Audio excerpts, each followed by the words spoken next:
Greetings, brethren. I trust that your Feast of Tabernacles is going well. Over the last several years, the behind-the-work films have focused on a number of areas of the work that show that the Living Church of God is really doing a worldwide work. We've seen the efforts of the Living Church of God among our members in Africa, in the Spanish-speaking world, and in the far-flung parts of the Asia-Pacific region of the globe. In this year's film, we're going to focus on another vital area of the work that is also global in scope, the youth programs of the Living Church of God. Jesus Christ gave his church a multifaceted mission to preach the gospel of the kingdom of God when Christ will return and set up a new world government on this earth. We're also commissioned to warn this world, especially the Israelite nations, about the prophesied calamitous events that are coming in the not-too-distant future.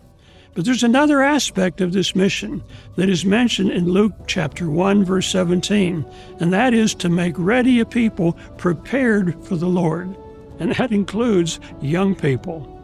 The Living Church of God youth programs are designed to teach young people about God's way of life so they can learn to enjoy the benefits that come from actually living God's way of life now, so they can be ready to teach God's way of life to others in the coming kingdom of God. In this year's film, we're going to take you behind the scenes to show you how the Living Church of God youth programs are structured and why we use the approaches that we do. We're going to discuss some of the challenges faced when you work with young people and lessons that we've learned over the years.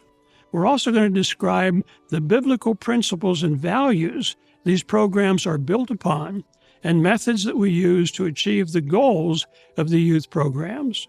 We're also going to explain the reasons behind rules and traditions that have been developed over the years to help our young people recapture true values that have been lost by so many in our modern societies today. The purpose of the Feast film this year is to help everyone gain a better understanding of what we're trying to achieve as we prepare our young people for an exciting future, both now and in the coming kingdom of God. So, to learn more about the Living Church of God youth programs, let's watch the Behind the Work film for 2025, Preparing the Youth.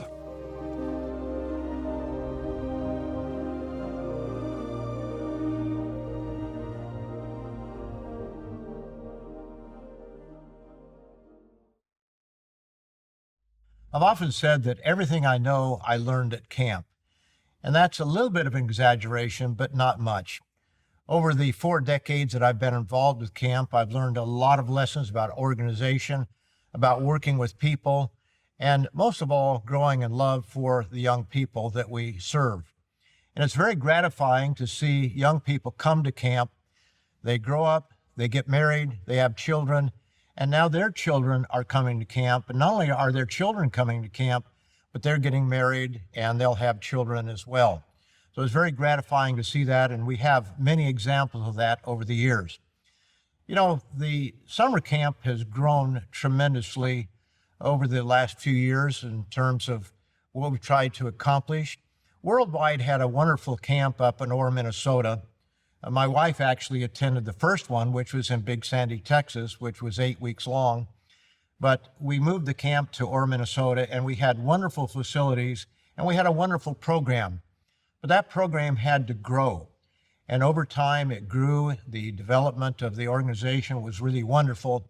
But after the breakup of Worldwide, Mr. McNair and I had the opportunity to begin to change things over a period of time. And we realized that some of the things that worked in Worldwide were working, but not everything worked as well as we had hoped it would.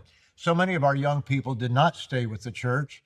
And that's, of course, going to happen no matter what kind of organization you have. But we learned that there are other values that we were not applying. So I'd like to introduce Mr. Jonathan McNair, because we've worked so many years together and you've had a lot of experience with camp, and I'm sure you have a lot that you can add to the discussion. Thank you.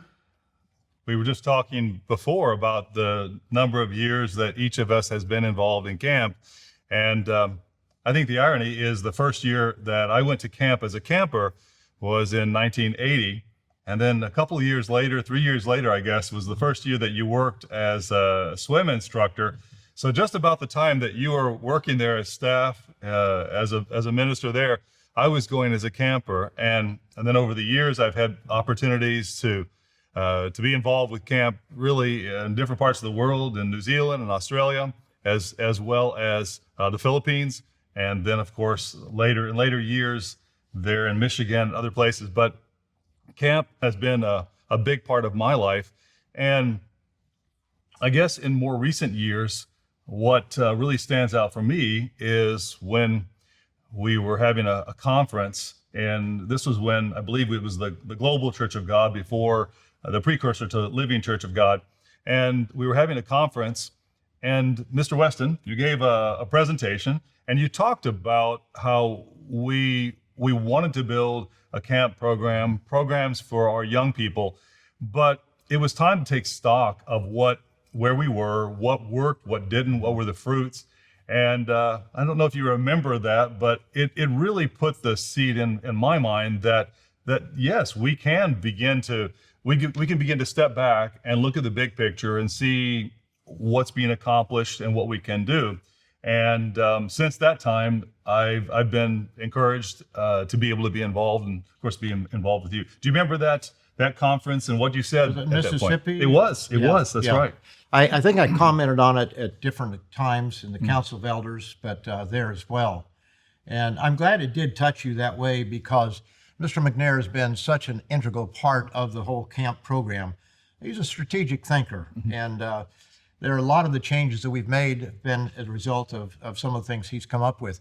For example, in the Worldwide Church, we had 4 Christian living classes during a 3-week period. And you may have remembered those, but it was your relationship to rules, your relationship to money, your relationship to other people, and your relationship with God. And that was over a 3-week period. And I have to say, if I can interrupt, and when I had it with Mr. Ames, and he talked about the 7 laws of success, which it came back to haunt me later, because he mentioned that whenever he was speaking somewhere, he said, when I say, what is the 4th law of success? He said, I want you as campers to say, drive. And he said that. Well, years later at a Feast of Tabernacles, I was sitting in the back row as a minister, and he was giving the sermon, and he said, what is the 4th law of success? And cowardly, I sat there and said nothing. And I thought, oh, is somebody going to stand up? Maybe I should. And I didn't. And the moment passed. And in fact, recently, when we were talking, as I was visiting him in the hospital, I brought that up again and said, Mr. Ames, I have to apologize. That day I showed cowardice and I didn't stand up. But that shows, again, his involvement with the camp in all those years. But again, only a few classes in that program. Yeah. I thought you were going to tell the story of up in Michigan when you and I were sitting in the back during a forum that he was giving, and he went through those, and we looked at each other, and we sat there, and as soon as he said that, we both stood up and said, drive. And everybody looked at us like we were idiots. They had no idea what we were doing. But he appreciated it. Yeah. He appreciated it. But back to your point. Well, we realized that we had to do more than what was done at OR. We built on a foundation that had been prepared for us, and over decades, literally. And there were so many good things about the program that was developed there. But we realized that we need to do more, and so we decided that we're going to have a Christian living class every single day, and that we would not apologize for the fact that it's a church camp, because we almost apologized in Worldwide for being a church camp. We didn't want it to look like a church camp. And so we started doing that, but we scattered the Christian living classes throughout the day. And then Mr. McNair came along and he said, we really need to have it for everybody because the staff wasn't able to attend those classes. We tried to get them to drop in, but it didn't work. And so you persuaded me to go ahead and make the first period Christian living. And since that time, we talk about first things first. And that way, the whole camp begins with Christian living. And we have a number of speakers, and they're very, very good. And I've heard some of the best Christian living classes here at the camp in Texas. But that's why it's so wonderful to be able to work with someone who has the same vision. And maybe it's not always exactly the same, but we're all pushing in a similar direction. And I really appreciate Mr. McNair in that way. And all the staff, we have so many over the years that have contributed in their own ways. I remember Mr. Lambert Greer making a point one time where he said, we're really not working with these kids for today. We're working for them for 4 years down the road. In other words, they're not going to get everything that we say today, but 4 years down the road, they'll begin to understand.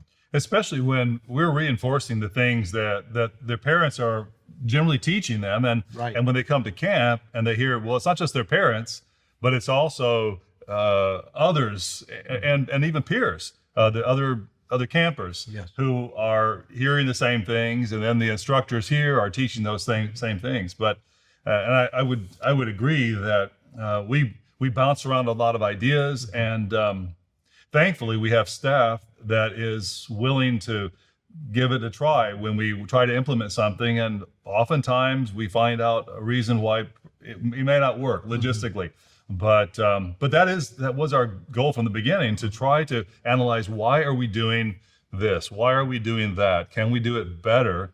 Because if we can create an experience for the campers that reinforces God's way of life, and this is a church camp, it's not a sports camp, it's a church camp, and but if we can reinforce those values, we're building a future for pillars in the church. And our mission statement has to do with building a culture of purity and honor and respect. Purity in that it's God's law, God's way of doing things. Honor, showing honor to others, even learning how to treat those who are older by standing up when they come into the dorm. If you or I come into the dorm, we teach them that they should stand up and stand up before the hoary head, which is what the Bible says. And there's a certain amount of deference in that way. And then we want them to treat others as they should be treated. And when we say purity and honor and respect, that honor also involves an honor code, that on my honor, I'm going to treat you this way. Maybe you could give the way you lay it out for the campers when we do orientation, those fundamental principles that you're touching on right now. Okay, sure. Well, we have 3 basic rules. Don't hurt yourself, don't hurt things, and don't hurt others. And that may sound very simple, but we use that as a template for everything that we do. For example, we don't have practical jokes, even though I know that you and I would like to do practical jokes, but we kind of refrain from doing that. But when we think about not hurting ourselves and not hurting things and not hurting others, practical jokes usually end up hurting one or all 3 of them. Things get broken, things get damaged when we start running around through the woods with somebody's pillow. Maybe we take a mattress with a person on it and put them out in the lake on a canoe, because that's retaliation for what we did to them the night before, somebody did to them the night before. And pretty soon, people get hurt. And we want our young people to be safe. And as we know, we have no put downs. We discourage that. We can't say our kids are perfect. They are kids. But we discourage people putting down others. And we try to teach them that every young person there has a heart.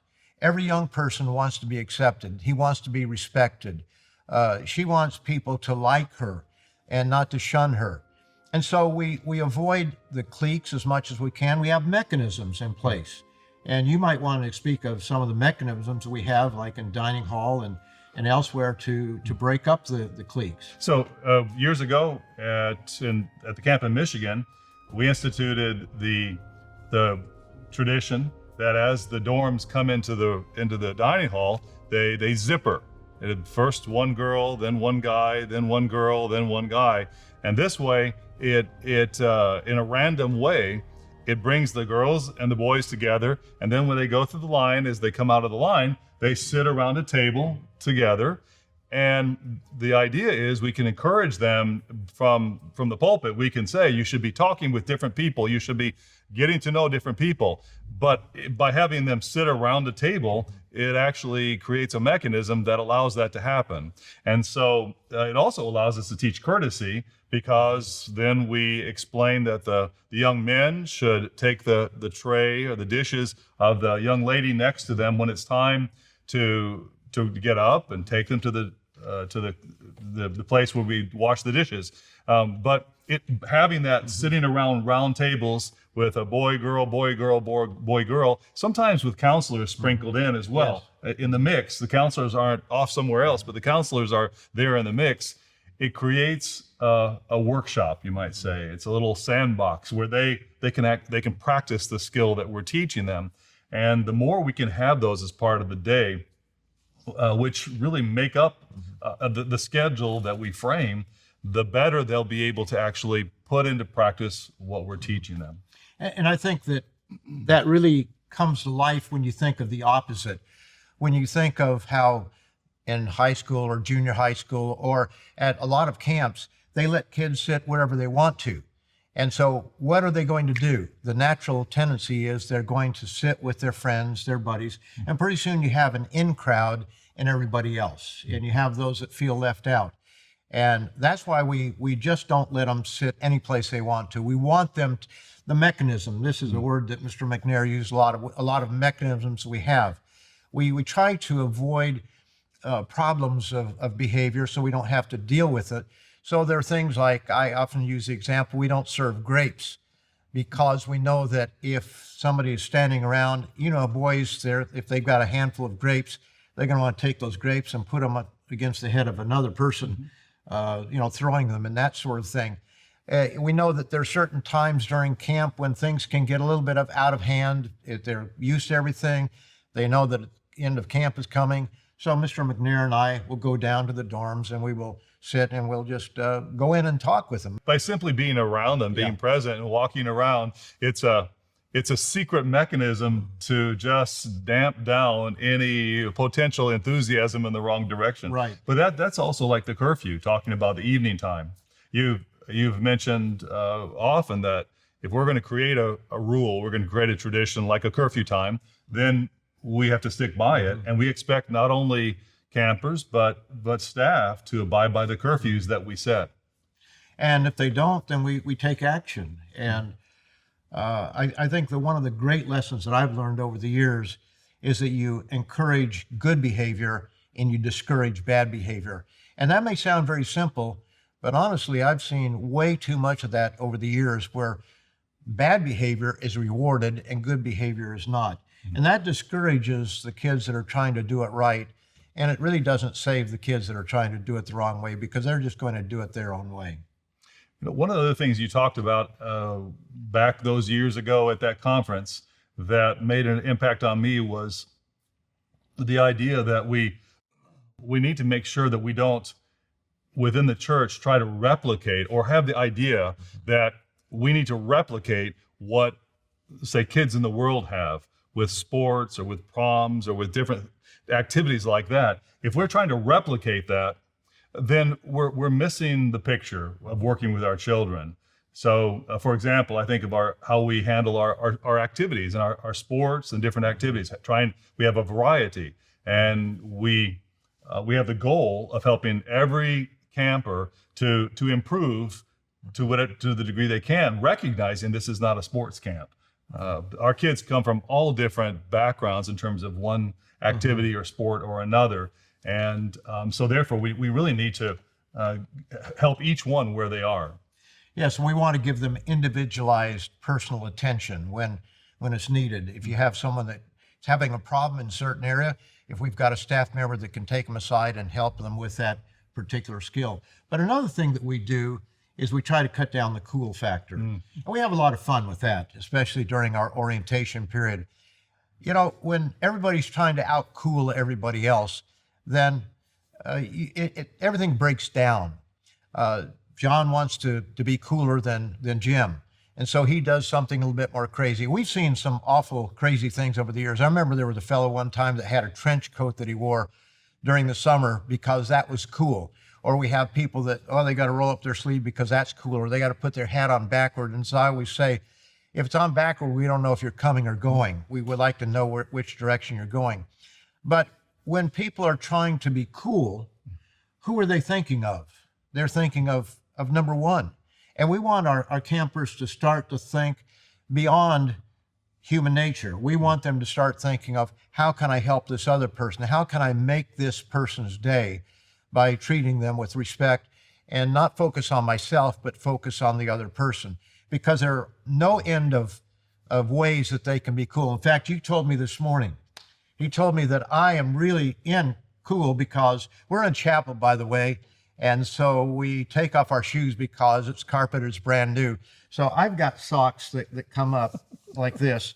And I understand that the cool thing for the kids has been the little ankle socks. Like mine. Like yours. That's right. And you read in the Wall Street Journal that has gone astray. And apparently. now I'm cool. The style has gone full circle, and it's cool Now to have mid-calf It socks. took a long time for me to be cool, but finally did. It was by accident, though. It wasn't on purpose. Now, I do claim this. I did start the cool thing of rolling up one pant leg, and I was doing that just as a crazy thing. And now you'll actually see sports teams where they have long leggings on one side and none on the other. It's amazing.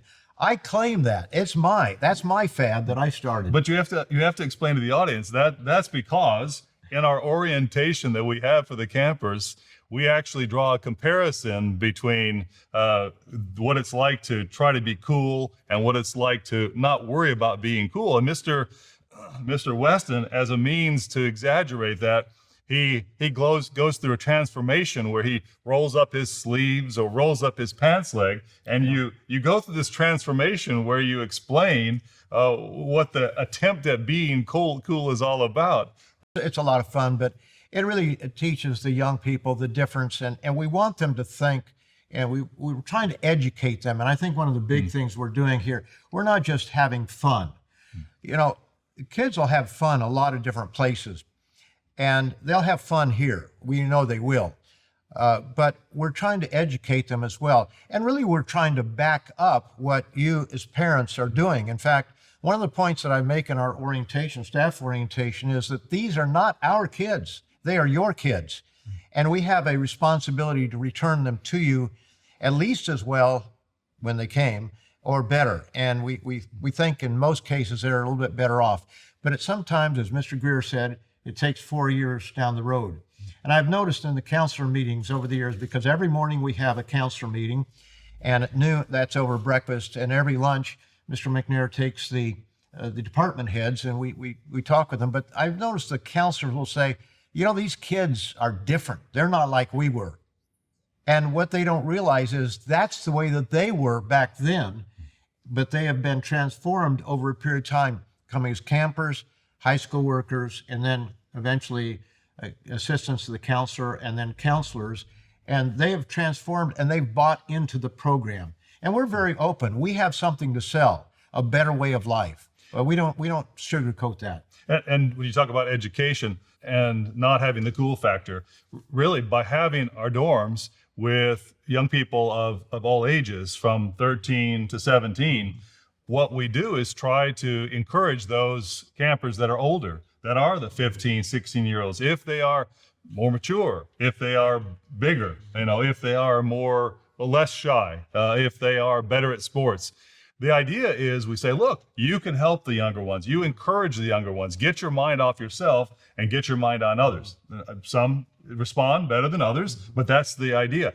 Then when they transition to the age of 17 then, or 18 or 19, and they're old enough to serve on staff, that education process continues, where, again, we emphasize not now because they are what we call high school workers, which means that they're 17 or 18-year-olds. Now it's not a time that they get special privilege to not have to do any of the rules or traditions, because now they're past that. They're not campers. But in fact, they're the ones that help to exemplify the traditions. They are the ones who show how it's beneficial to not be cool, but instead reach out to different ones. So that educational process continues. And frankly, it continues with us as staff as well, because we do have lots of education going on, whether it's the morning Christian living, or other classes that we have. It's really an education for all of us, and we all learn. It's a learning process, and as a young person has to teach those values to those who are younger, they begin to buy into those values. They begin to appreciate them, and they have to explain why they're doing certain things. And it really is an educational process. And one of the things that we reinstituted after it had been lost here a few years ago was a high school staff, what we call high school. It's mainly 17, 18-year-olds, sometimes it's 16-year-olds in rarer cases. But we wanted that middle group, those who have been campers for several years, to give back to their younger brothers and sisters. And as they do that, they grow and they begin to understand the values. They go through all the orientation process that we have. And it's pretty intense in the sense that we get off where we're not distracted by anything. There are no distractions out there. They can't see a lake or anything. It's just a closed room. And we tell them, this is our expectation. This is what we want you to do. And most of them are just magnificent. It's like today we had the skits, and we show them the camp down the road, Camp Bad Manners, and Camp Cool, and Camp Free Time. We have skits that show the good and the bad, what Camp Bad Manners is like, which is down the road, or Camp Cool, which is down the other way, or Camp Free Time, which is someplace else. And then we show them the way that it is at Camp LYC. And we exaggerate certain things, especially the bad examples. But the young people, I think, begin to see why we're trying to do something.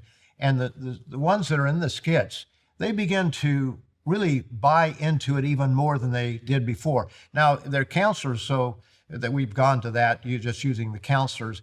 So they have already bought into the program to a degree, but it helps reinforce for them what it is like.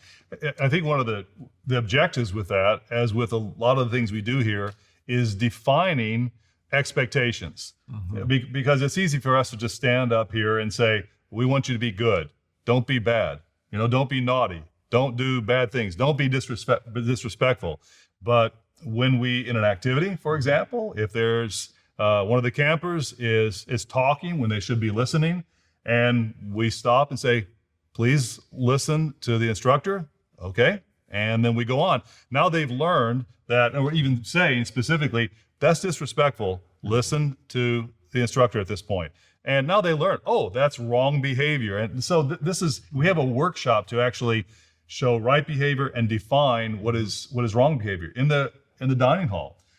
If one of the campers gets up and leaves the table before everybody is finished and leaving together, we define that as being impolite. And so we practice in 100 little ways. We practice and we define what is good, what is polite, what is respectful. Yeah, I saw one time as I was taking a life-saving course where some of the kids were in the stands. They kind of turned their back to the speaker and they were talking. And she said, "You're talking while I'm talking. That's rude." And that's what we're talking about. We define behavior because we can say, don't be rude. But if they don't know what rude is, then they're not going to be able to change. So it's very important that we define behavior. It's a teaching process that we have here. This is not just to let the kids have a good time. I think we, with the best of intentions back in Worldwide Days, the way that YOU got started, and YOU wasn't all bad, but it didn't have the effect that we had hoped in the long run in some respects. It did for some people, but not everybody. And I think one of the things that happened there was we thought, if we give the kids a fun time, if we give them a sports program, they'll stay in the church. And they stayed around the church as long as they had a sports program. But once that sports program was over, they were gone. And so many of them left the church because they were there for the fun. And we're trying to teach them values and really reinforce the values that the parents are giving them. And I think even though we do have rules or traditions, as we try to say traditions and principles, rules sometimes can have connotations with kids as being overbearing, although rules are rules. But still, we try to explain this is the way we do things, and we expect you to do those things that way. But at the end of the day, I think most kids, I think they appreciate it. You know, kids like parameters. If there aren't parameters, if there aren't boundaries, it's actually destabilizing for a young person. And so at the end of the day, kids have fun and they enjoy it. And they enjoy some of the principles, for example, that we don't allow cliquing off, or we don't just highlight those who are the best athletes, but instead we encourage everybody to be involved and have time on the ball. You know, that's important, not just to have time on the ball for the all-stars, but time on the ball for everybody, so everybody can improve to the degree they can. Well, everybody, at the end of the day, although it's a rule, different ways we do different things involve rules, but at the end of the day, they end up having more fun because they get more time to be active and be learning. So it does end up being more fun, I think, at the end of the day. Well, I remember one of the campers, or several of the campers, had come from a different camp, and they really didn't like it at first because they had to be someplace at this time and someplace else at the other time. They'd come from an environment where they could just kind of pick and choose whatever they wanted to do. But about halfway through the camp, they were saying, you know, we really like this because we get more done. We have more activity, we get more done.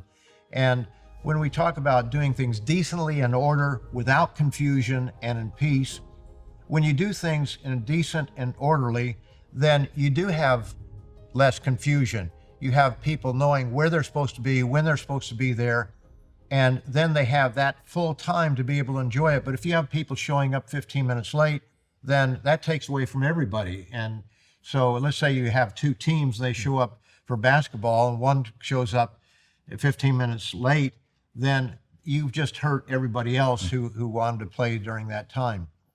So it is very important that we do things in a decent, orderly fashion.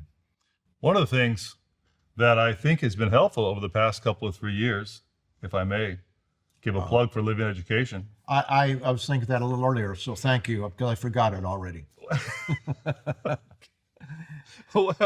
Well, it has been a real blessing. I guess maybe we might have talked about it at some point, but it wasn't really the major goal of Living Education to provide staff for camp. But as you look around, a lot of our young people who have been part of Living Education have, I think, been energized and hopefully prepared through going through classes and learning about the Bible and really thinking seriously about this way of life. I think it's helped them to be really productive staff members, and I'm glad that has worked out that way, and I hope it continues to do so. Mm-hmm.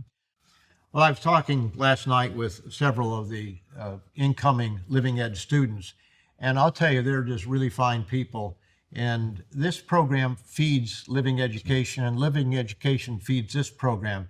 It has a circular relationship to it.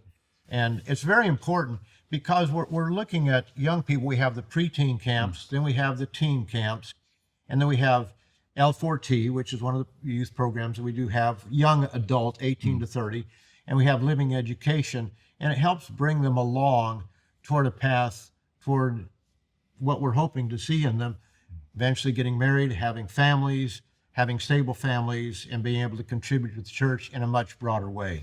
And as you mentioned, really they're all part of the whole in terms of how we can, let's say, as a church, and from the point of view of the church and the administration of the church and the organization of the church, that the point of all of these is truly to reinforce what parents are doing at home, and not to have the vanity that somehow we can either fix kids or we can do all the training of kids. But really, what we do, whether it's the preteen camps or these camps, really it's meant to reinforce what parents are doing at home.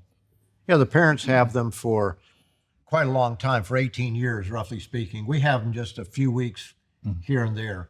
And if we think that we can do better than the parents, well, then we're making a mistake, because they have all the hard work. Frankly, when young people come to the camps, they're in pretty good behavior for the most part. It's amazing to me. And when you tell parents that, well, your son or your daughter was in the choir, and they're shocked that they would actually do that. But there's positive peer pressure. But we see them on their best behavior, most of the time, and we love to see that. And we try to prevent bad behavior. A girl asked me one time, we were coming up to the camp up in Michigan. I had to pick up several staff members at the airport, and they were delayed. And so it was into the early morning hours when I had this group of new staff members there. And a girl asked me, she said, what kind of punishment do you have for bad behavior? She was brand new to the program. And I really hadn't thought about it that much. We may take fellowship time away from them. We don't do SWATs or anything like that. But it helped me to realize what Mr. McNair has promoted in so many ways. It's certain mechanisms that prevent bad behavior. We try to cut it off before it starts. And so most of the time they're on wonderful behavior here. And I think that most parents would be really, really pleased with the way that your young people have conducted themselves at the summer camps.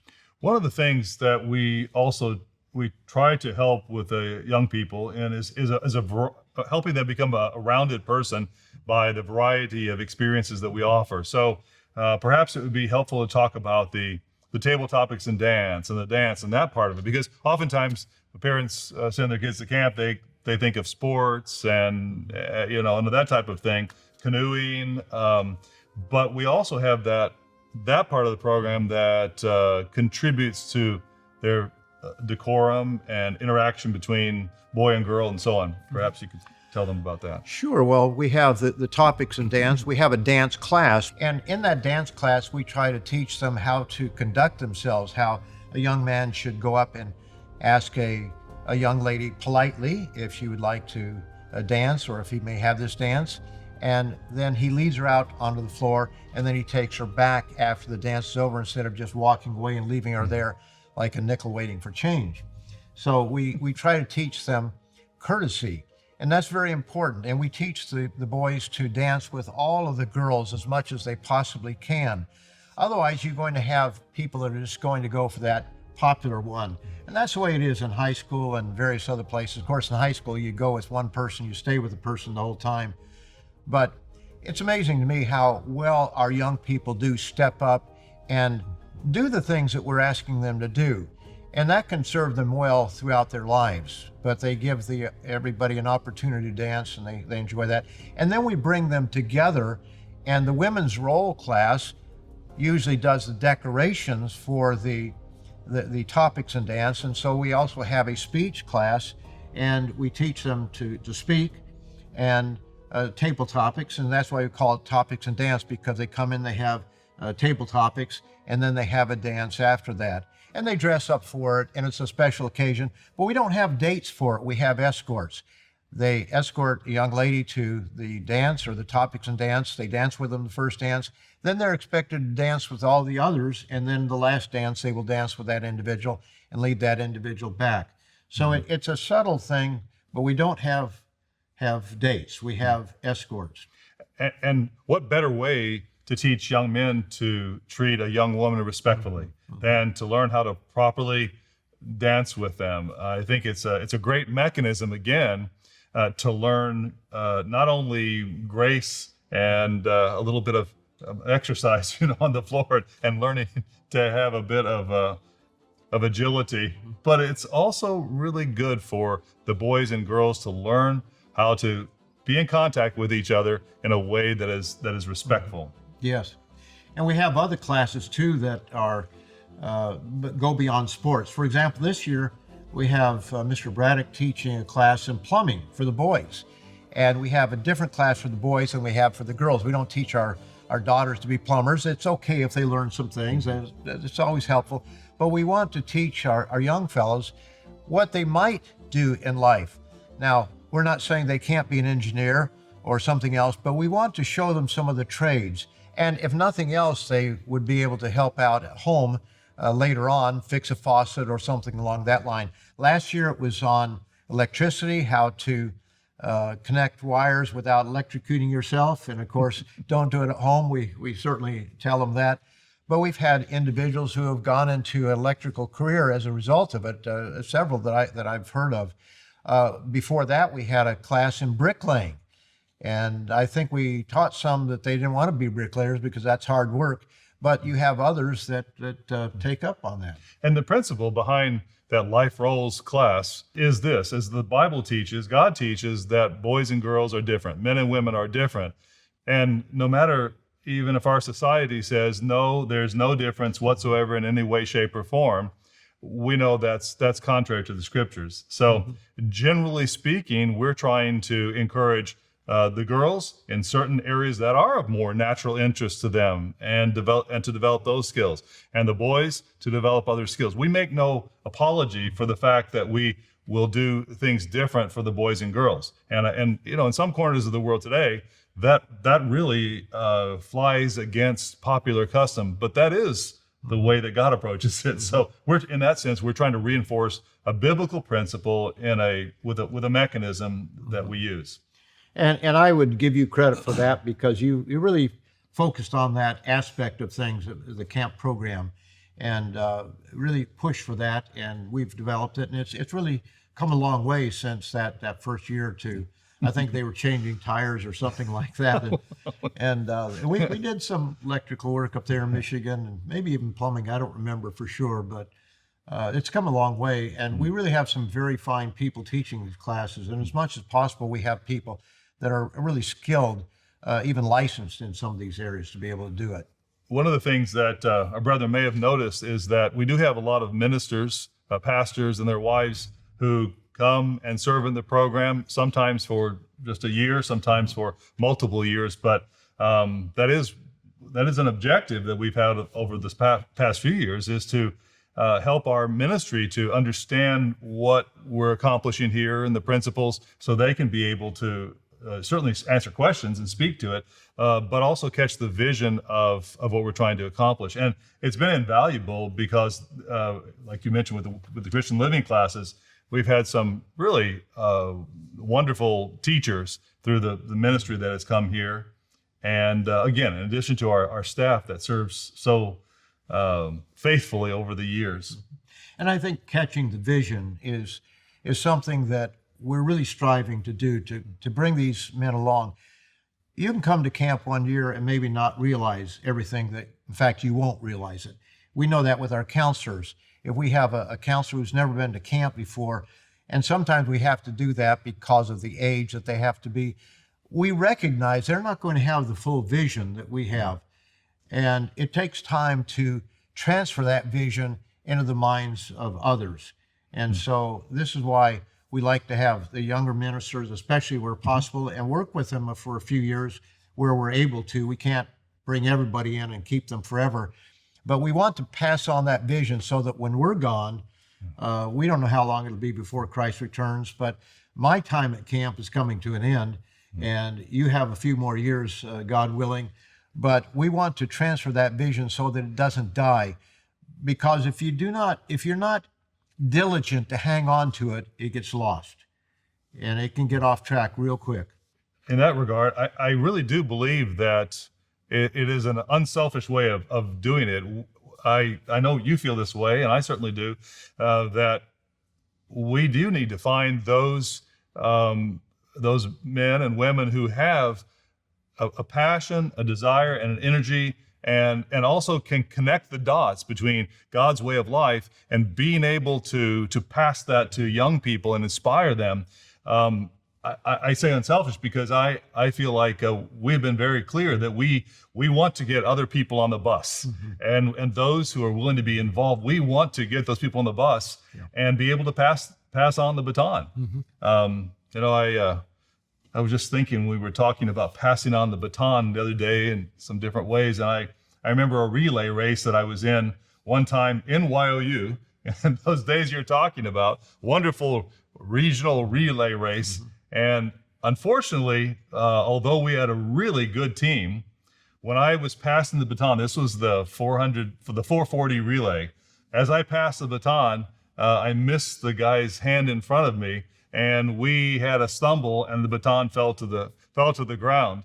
And needless to say, the last two runners who were running were really unhappy with our handoff. But I was thinking about that. You know, we want to have a good handoff, a solid handoff to others who can be able to be part of this program. And so that's why we're so passionate about bringing others in and teaching others. And a lot of times it's not about what's good for them. In other words, a lot of times you have people who want to come to camp because their child or their teen is there or their preteen is there. And we understand that desire, but it has to go beyond that. It has to have the vision of, I'm here to serve not just my son, not my daughter, but I'm here to serve all the young people, and I'm here to make it good for them, not just to satisfy what I want. And that sometimes is a problem. You know, and we talk a lot about the importance of loving our younger brothers and sisters, these children young people who come here, and the importance of being willing to sacrifice of ourselves. And so many of our staff, they sacrifice their time, the cost to get here, their own work time. In so many ways, there's a great deal of sacrifice. But it's not just loving as in having an emotional feeling towards these young people who are here. When you look out, I know when I look out at the audience here in a little while, we'll be doing our song service in the evening. And sometimes when I look out at this sea of young people's faces, honestly, I get a little bit emotional. And it's because, well, just seeing them sing praise to God, it's wonderful. But actually, we need, as staff, we need to not just have an emotional feeling of love towards them, but we need to be willing to be mentors, and we need to be willing to show tough love, and all those things we try to teach here. So it takes a special person who's able to be willing to be an example and loving guide and mentor, as opposed to just being emotional towards children. Yeah. So we talked a lot about the principles that we apply here, and our effort is to apply God's principles. These aren't our principles. We try to apply the principles from God's Word, but this is not the only place we have camps. You mentioned pre-T camps, but we have Mr. Lottie Ferreira, who's here right now this year with us. He's in South Africa, and this is just one example of the different camps we have around the world. Yes, we'd like to bring some of the men in so they can see what we do here. Not that they're going to duplicate the activities that we have here necessarily, but the principles that we have here. And for the most part, I think they share the same principles, but nevertheless, we'd like them to understand what we're trying to do here. Again, it's easy for people to get away from the rock solid principles of God's way of life. We can talk about God's way works, and I know that we use that expression, but unless you understand what it is about God's way that works, of outgoing concern. It isn't just that we say God's way works, which means that we have a lot of fun. God's way works because we treat others with respect, and we have an honor code that we're going to live by. And so we want to pass on those principles. We want to pass on that vision. And of course, sometimes they can give us some things that they do which are helpful for us as well. But with Mr. Ferrara here, all the way from South Africa, we're very appreciative of him being here. We also have camps in the Philippines. We have camps in Belgium or Europe, various places, different times, but usually just one European camp. And I know that they're talking about the possibility of camps in the future in Canada because we have more young people coming along. But we have the Adventure Camp, which this year was at the Eastern Oregon, and I'll tell you, I've seen some pictures of that, and that is absolutely spectacular. And for a young person to be able to be in God's creation in that way, being taught godly principles where you help one another, where a weaker camper or someone who hurts themselves, you have to carry their pack, you have to work with them, and show kindness and respect. All those principles are so important, and they mean something in life. And that's the goal, is to have these common principles that we're teaching be throughout all the different camps, whether it's like Mr. Ferrer was talking about, just 2 dorms. He was talking with some of our campers here just yesterday, and he was talking about how they have 1 boys dorm and 1 girls dorm, and here we have so many more people. But it really is the same principles are what we're teaching. whether large or small or whatever type of activity we can do. Yes. And by the way, we have a New Zealand camp. I didn't mention that, but I should have mentioned that. And we may have another camp or two around, or we have a South American camp for the Spanish-speaking brethren, and I've seen some pictures there. So we want everybody to have the same vision, and that's what we're trying to accomplish here. And camp is not some type of a silo where we're not trying to build the idea that camp is everything and it's all about camp. Yeah. Really, this is just one more part of the church, and we don't want to ever get that mixed up too, because sometimes people can be so focused on camp that it can almost become I guess an idol a little bit. That's all about camp, but camp is simply one more part of what it means to an opportunity within the Church of God. Yes. Any closing words to our audience as we conclude our video? I think we've covered a lot of what we try to do, but I think that above all else, we want to show not only that God's way works, but what it is about God's way of life. You know, in the book of Acts, it mentions the way, and there is a way of doing things, God's way. There's a Christian way of doing things. And that has to be understood in concrete terms. And I think that's what we're trying to do. We're trying to define, as you mentioned there, define respect, define behavior. And young people, all people really need to have behavior and respect. They need it defined so they understand what it means when we speak of a godly culture. It's easy to throw out terms. It's another thing to be able to transform in the minds of people what those terms mean. And that's what we're trying to do here. Well, I appreciate the opportunity to be involved in camp for these years, and appreciate the opportunity to work with you. And boy, when I look out at the people here, sometimes you go to the feast, and there are so many memories that come flooding back of all the years and the people that I certainly had the honor of working with over the years, so many of our members, and I know the same is true of you. And I don't want to forget all the other ministers and the people who are not ordained but come here and share their time, give of their time, and it costs them money to do so in most cases. I don't want to leave them out, but I so much appreciate the fact that we've been able to work together as a team and share that vision and be able to promote that vision to others. So it's a wonderful thing to work together as a team. My friend. Thank you. A new command.